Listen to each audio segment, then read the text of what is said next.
अहो या ठिकाणी या 26व्या वर्षी निवडणुकीला उभ्या राहण्याचं कारणच ते की आपण आपल्या या जनतेचं कुठेतरी ऋण फेडायचं, येणाऱ्या इथून तिथून जी सत्ता आहे याचं जर आपल्याला कुठं काम करायचं असेल तर ही सोन्यासारखी संधी आपल्याला आलेली आहे. त्या संधीचं जर सोनं करायचं असेल तर आपल्याला जिल्हा परिषदेमध्ये निवडायला उभं राहिलं पाहिजे आणि त्यानंतर या जनतेचे ऋण आपण त्या माध्यमातून फेडले पाहिजे.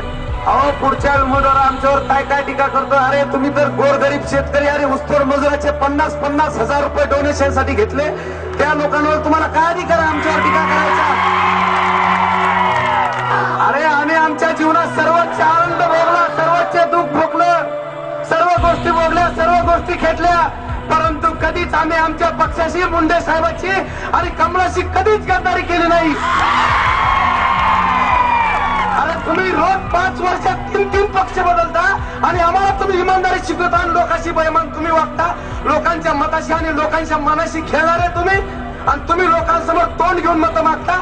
अरे लाज वाटायला पाहिजे तुम्हाला. तुमचे घरचे तरी तुम्हाला कसे मत करत असतील आम्हाला कमाल वाटते. विकासाच्या मुद्द्यावर निवडणुका लढवा, विकासाच्या मुद्द्यावर, लोकांचे कल्याण करायच्या मुद्द्यावर निवडणुका लढवा, लोकांना फक्त दिशाभूल करण्याचं काम करू नका. अरे तुम्ही कोणती वेळ निवडताय? प्रत्येक वेळेस पाहिलं कोणती तरी निवडणूक आलं तर काहीतरी राजकीय हेतूने आमच्या घरातल्या माणसांना अडक करता, कुठेतरी आम्हाला कायदेशीर अडचणीत आणता आणि त्या ठिकाणी आम्हाला अडवण्याचं काम करता. सक्षम लीगचं उदाहरण पाहिजे असलेलं आमच्या पंकजाताईकडे कशा पद्धतीने अख्ख्या पूर्ण महाराष्ट्राला खेळून त्या आज या सक्षमपणे उभा आहेत. त्याच पद्धतीने तुम्हाला सांगतो, वचन देतो की त्याच सक्षम पद्धतीने आपल्या ग्रामीण भागाचा विकास या ठिकाणी होईल. त्याच धर्तीवर आपण या ठिकाणी सर्वसामान्यांच्या वाडी वस्तीवर सर्व लोकांच्या आपण समस्या सोडवू. काहीच एवढंच आहे की आपण इथून तिथून सगळ्या सत्ता निवडून दिल्या. या महाराष्ट्राच्या ग्रामविकास मंत्री आदरणीय ताई साहेब आहेत.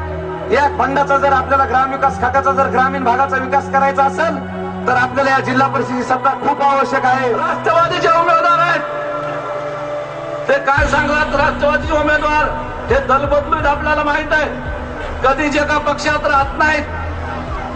मला आठवतंय आम्ही भारतीय जनता पार्टी 30 वर्षापासून काम करतोय. 30 वर्षाच्या कालावधीत आम्ही कधी पक्ष बदलला नाही, पक्षाची निष्ठा घालवली नाही. परंतु या राष्ट्रवादीच्या उमेदवारानं 11 वेळा पक्ष बदलला, 11 वेळा.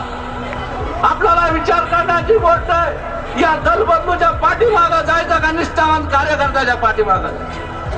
काल भाषण करत आणि चिंचवडला की म्हणे राजाभाऊ मुंडेंनी बॅग खाल्ली. मी सांगू इच्छितो, राजकारणात असे खोटे नाटे आरोप होत असतात. हे सगळे खोटे नाटे आरोप हे सिद्ध होणार आहे. दुधाचं दूध आणि पाण्याचं पाणी होणार आहे, यात कसल्याही प्रकारची शंका नाही. मी त्याला सांगू इच्छितो बड्यांना, अरे बडे नाहीत तुम्ही, छोटे नाव बडे. अरे आम्ही जे क्षीरसागरला घाबरलो नाहीत निवडणुकीला उभे राहायला, तर तुमची झाडके पडते. कुसुमताई सोमनाथ बडे हे पराभव होणार आहेत आणि अनिताताई प्रचंड मताने निवडून येणार आहे, त्यात कसलाही प्रकार नाही. तुम्ही 2 वेळा त्यांचा पराभव केलाय, आता 3ऱ्यांदा पराभव करून हॅट्रिक करायची. हॅट्रिक.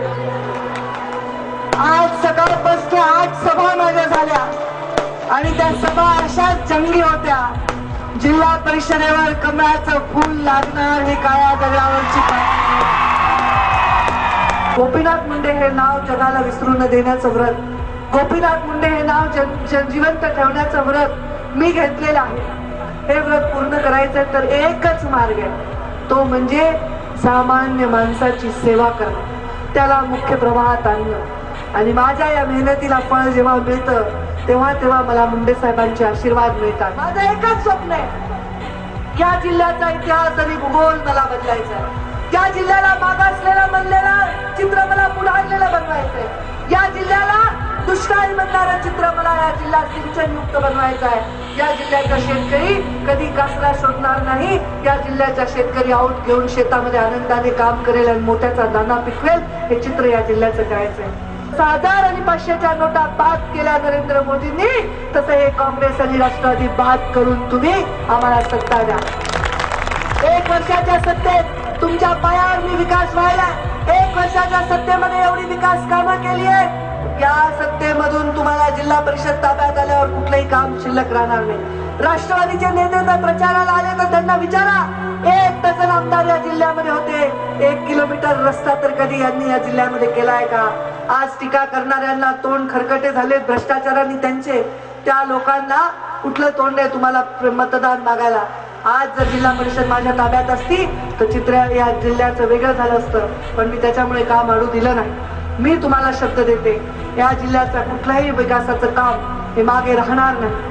मुंडे साहेबांच्या स्वप्नातला हा बीड जिल्हा बनवण्यासाठी मी कामाला लागलेली आहे. जिल्ह्याच्या प्रत्येक गावाच्या विकासाचा आराखडा माझ्याकडे आहे. 1-1 आणि 2-2 लाखाचा खासदार फंड मी वाटलाय जिल्ह्यामध्ये 2009ला. आता एका गावाला 1-1 कोटी रुपये आलेले आहेत विविध माध्यमातून. आता एवढ्या कोटी रुपये मी वाचून दाखवले तुम्हाला या सर्कलमध्ये आलेले आहेत. त्यामुळे असा विकास याची गती वाढवण्यासाठी आपल्या सगळ्यांना मला आशीर्वाद द्यायची गरज आहे. आपण आशीर्वाद द्या आणि आमच्या या तिन्ही उमेदवारांना प्रचंड मताने विजयी करा अशा आग्रहाची आपल्याला विनंती करते.